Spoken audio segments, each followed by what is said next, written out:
Y para continuar aquí en la vuelta, obviamente estamos en clima de mundial, sí. Esto hace que todo se haga deportivo, todo se deportivice, sí. Si la palabra lo permite. Sí, lo permite. Vamos a hablar, en este caso, con un psicólogo deportivo, ¿sí? La presión psicológica evidentemente es un factor decisivo a la hora de definir ciertas situaciones en todos los órdenes de la vida y, por supuesto, en el deporte también. En el deporte, sobre todo, que es cuando más se ve plasmado. Si hablamos de fútbol, en 90 minutos hay que definir, en este caso, por ejemplo, el futuro de una selección. Exactamente. Entonces, vamos a hablar con Gustavo Maure, como dijimos, él es psicólogo deportivo, así que, Gustavo, muchísimas gracias por estar aquí en la vuelta.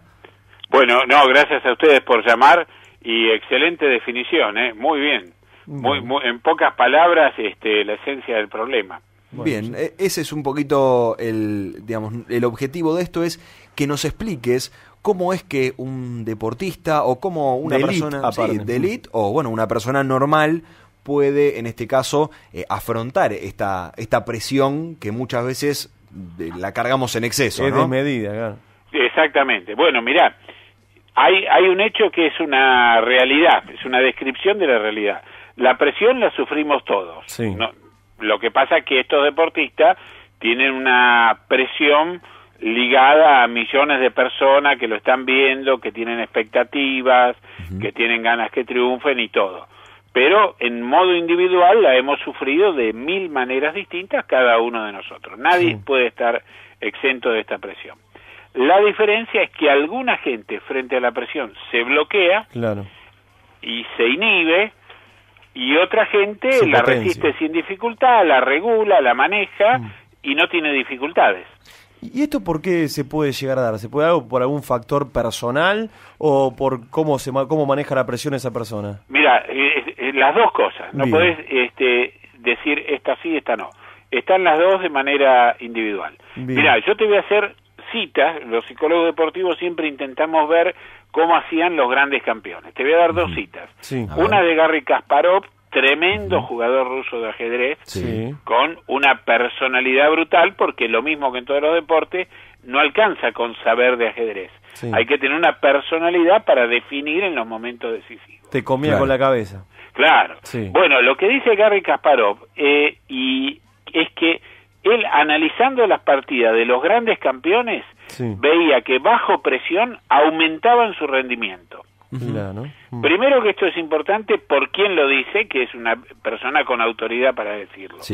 Y segundo, que el ajedrez lo que tiene, que vos despacito podés armar toda la partida que desarrolló un jugador y darte cuenta en qué jugadas estuvo bajo presión y cómo mejoró o disminuyó su rendimiento. Vos lo comparás con otras cosas y vos tenés, por ejemplo, nadadores y corredores que tienen un determinado tiempo de entrenamiento, un promedio de sus tiempos. Bueno, y ahí se abren como dos ramas. Hay unos que el día de la competencia mejoran su tiempo, o sea, son más rápidos, y otros que a la hora de la competencia disminuyen o son más lentos que en sus entrenamientos. ¿Se puede aprender a manejar esa presión? Porque el que no lo maneja va a ser un perdedor toda la vida, ¿no? No, absolutamente se puede. Mirá, yo te voy a dar un ejemplo que son como secretos que usaban los grandes campeones, tal vez sin saberlo explicitar en términos psicológicos, pero te voy a dar un ejemplo que es contundente, para ver cómo alguien se manejaba de la presión. Este es otro tremendo campeón que fue Juan Manuel Fangio. Nada más y nada menos. Nada más y nada menos que un tremendo corredor. Bueno, él tenía una frase que para mí ahí está todo, que es, él decía así: para llegar primero hay que llegar, tal cual. Entonces vos fijate que el corredor de autos está presionado, si vos querés, porque el más veloz gana. Pero obviamente, mientras vos más aumentás la velocidad, vas a aumentar los riesgos. Y corres el riesgo de tener un accidente, o si no la querés hacer tan dramático, irte de pista y perder el primer puesto y lo que sea. Entonces el tipo, al decir esto, para llegar primero hay que llegar, él está regulando la presión interna que él tiene de ir a toda velocidad, y dice, no, pará. El primer objetivo es llegar. El primer objetivo es llegar, eso es lo más importante. Entonces él regula, no se deja arrastrar por la presión, la filtra. Ahora, Gustavo, ¿cómo puede alguien que... O sea, ¿cómo se da cuenta una persona que no puede controlar la presión? Porque la realidad es que mejor, peor, cuando uno se enfrenta a una situación de presión, la supera. Vuelvo a decir, mejor o peor, la supera. Sí. Entonces, ¿cómo puede iniciar el tratamiento, digamos, psicológico como para... saber afrontarlo. Claro, para saber afrontarlo o para decir, para mentalmente poder no bloquearse o tener la motivación de decir yo puedo salir de esto. Bueno, el primer paso, como en muchas cosas de la vida, hay que hacer el diagnóstico y ver si uno es sensible a la presión o no. Es decir, todos somos un poco sensibles, pero en algunos nos inhibe y en otros nos potencia, nos agrandamos. Claro. Yo, por ejemplo, di muchos años clase en la facultad en una materia filtro que era psicopatología. Y conocía muy bien a los alumnos, porque se seguía con una ficha su rendimiento. Tú tenías alumnos muy estudiosos que habían hecho muy bien la tarea, leían, estudiaban, realmente eran muy buenos alumnos, pero a la hora del examen eran notas débiles en proporción a lo que eran. Y en algunos casos hasta se trababan de una manera tal que vos no lo podías reprobar, es decir, no le tomaba el mismo profesor con el que habían estudiado, pero el otro tenía el historial del tipo, y le tenía que dar 2 o 3 oportunidades hasta que arranque. Y había otros que no eran tan buenos estudiantes, que estaban ahí, pero no sufrían de la presión. Claro, se sacaban buenas notas. Sacaban buenas notas, paradójicamente. O un fenómeno que yo lo he visto una cantidad muy grande de veces, alumnos que previo al examen le explicaban a todos los demás determinados puntos complejos del programa.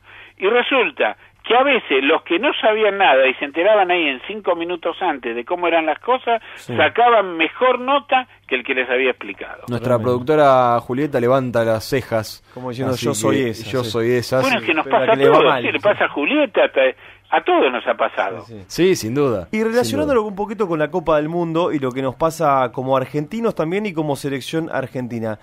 ¿Qué cree que pasa con la selección argentina? ¿Cree que hay mucha presión desde la sociedad? ¿Cree que ellos se ponen mucha presión? ¿Cómo lo ve?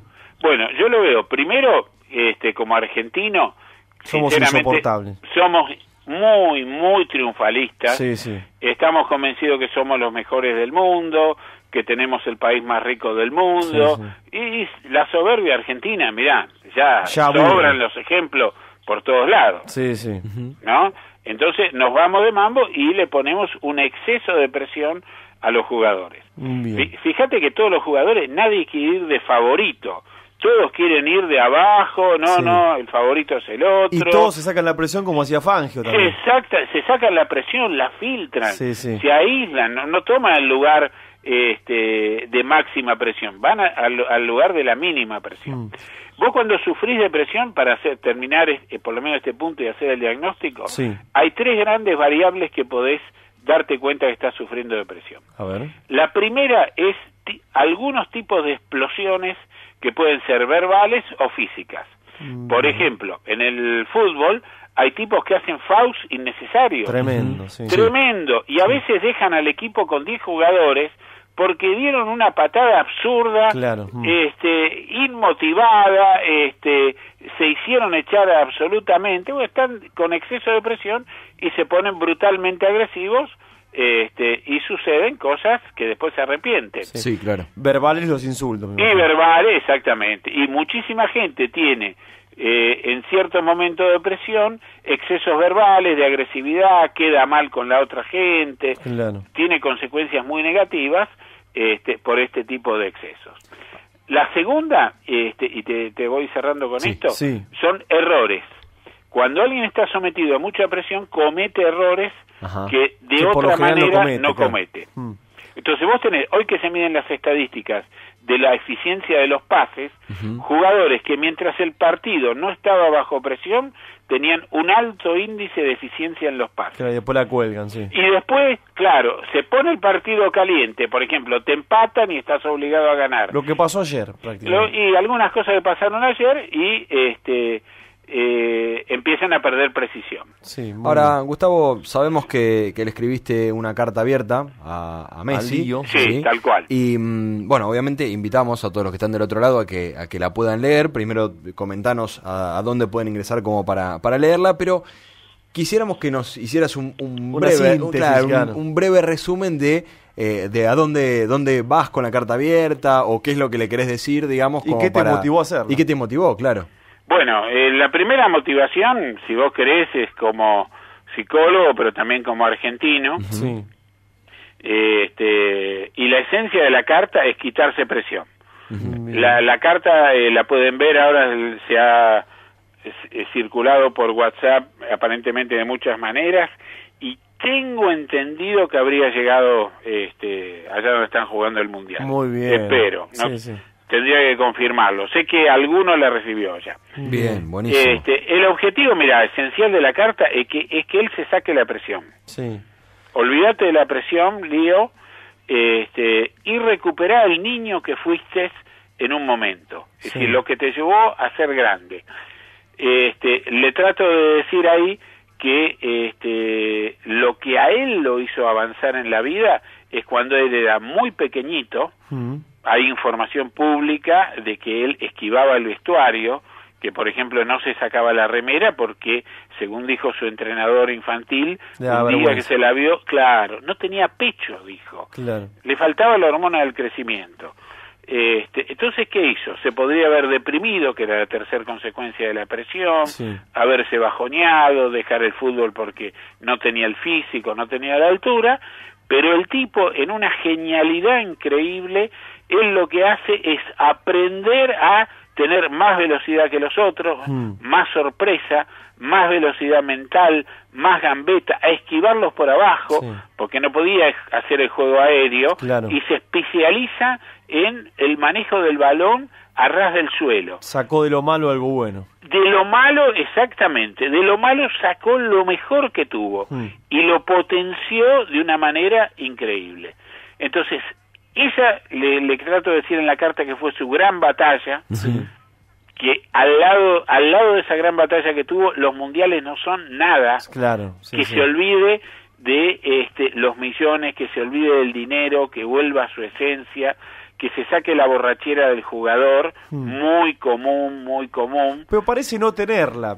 Viste que uno lo ve y lo ve un poquito más sencillo que cualquier otro jugador. Absolutamente, eso lo hace muy grande. Pero yo le recomiendo en la carta que no crea eso de que es el mejor jugador del mundo, que se olvide de eso. Si bien coincido con vos que no es un soberbio ni nada por el estilo, pero él debe saber que todo el mundo dice que es el mejor del mundo. Es el mejor, y le pongo también que no dejes que nadie te lo diga, porque eso ya es jugar con mucha presión. Exactamente. Como que puedas equivocarte con libertad. Volví al potrero. Es decir, no dejes que te presionen, por más que lo sea, ¿me entendés? Ponele que gane todos los premios, que todo el mundo diga eso, pero olvídate de eso. Entonces, volvé a la naturalidad, a la espontaneidad, a que la pelota fluya. Le recomiendo que no compre la idea de que todo el equipo juega para él. Basta, porque más presión aún. Más presión todavía, ¿entendés? Porque si todo el equipo juega para mí, y yo tengo que jugar, sufro esa presión de modo muy importante, que todos los jugadores saben cuándo darle la pelota, que se desprenda de esa presión. Pero que lo utilicen cuando es necesario y no todo el tiempo. Exacto. Porque si no, obviamente que es más presión. Y yo sé que él lo hace porque a 2 o 3 jugadores, yo tengo información muy precisa, que en la cancha le dijo, cuando tenés la posibilidad, patea el arco. Porque para los otros también es una presión patear. Si lo tenés a Messi, entonces antes que patear se la doy a Messi, porque es como, si yo erro, mejor se le hubiera dado a él. A veces se ve, aparte de eso, se ve que los jugadores parece que están obligados a pasársela. Claro, porque te inhibe a los demás, porque si que voy a tirar yo, lo busco a Messi y se la doy. Que es una bestia. Y Messi por ahí tiene 4 jugadores encima. Entonces él mismo, en un hecho muy positivo para él, les ha dicho, mira, vos cuando tengas la posibilidad, patear. Otro hecho positivo de Messi, a nivel de la presión, es cuando dijo, no somos los mejores del mundo. Si estamos entre los 4 primeros, va a ser un gran mundial. Eso es quitarse presión. Bien. Bueno, esa es más o menos la esencia que vuelva a sus orígenes, que es lo que psicoanalíticamente hacemos con todos los pacientes, que es recuperar el niño sano que fuiste una vez, el niño curioso, travieso, inteligente, buscador, que no tenías represión. ¿Entendés? O sea, porque un tratamiento psicoanalítico no es solo sacarte los traumas o lo malo, es también potenciar lo bueno que tenés. Y bien, eso Gustavo, bueno está en la niñez la gran mayoría de las veces. Muchísimas gracias, Gustavo, por haber pasado por aquí por la vuelta. Está bueno que charlemos un poquito. Al contrario, te recuerdo el sitio, es elrivalinterior.com. Bueno. El sitio hace referencia no al rival que está enfrente, sino al rival que yo tengo adentro mío y que lo tengo que derrotar. Que es el peor de todos. Gracias, es Gustavo. El peor de todos. Hasta la próxima. Elrivalinterior.com, esa es la página web donde pueden ampliar esta información. Muchísimas gracias. Gracias a ustedes, muchachos. Hasta luego. Hablábamos con Gustavo Maure, psicólogo deportivo.